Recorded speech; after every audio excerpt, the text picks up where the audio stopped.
و هر کس سوره مبارکه ملک تلاوت کنه قبل از خواب از عذاب قبر در پناه الله متعال خواهد بود.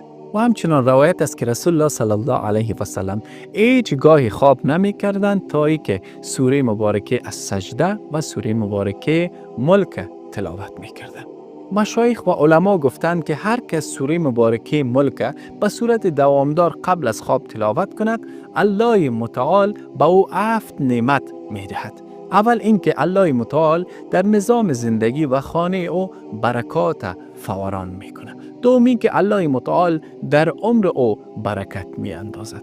سوم اینکه الله متعال در موقع سکرات مرگ او را خاتمه‌اش سونا می گرداند، خاتمه نیکو داشته می باشد. چهارم این که این فرد در قبر عذاب نمی شود.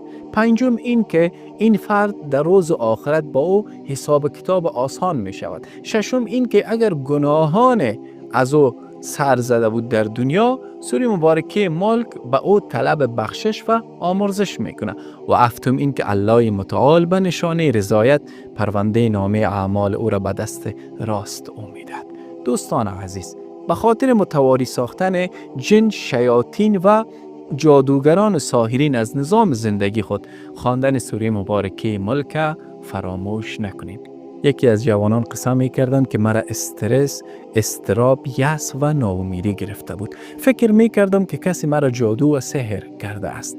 به ناگاه یکی از روزها چشمم به مصحف قرآن افتاد. مصحف باز کردم، سوره مبارکه ملک است. این سوره را خواندم. در آن روز یک اطمینان قلبی در قلبم پیدا شد و بعد شروع کردم به خواندن سوره مبارکه ملک به صورت دوامدار همه روزه. بعد از مدت زمان کوتاه یک انقلاب در زندگی من رخ داد که مشکلاتم حل شد، یأس و ناامیدیم برطرف شد، استرس و اضطرابم از بین رفت. بدون شک الله متعال در قرآن گفته که ما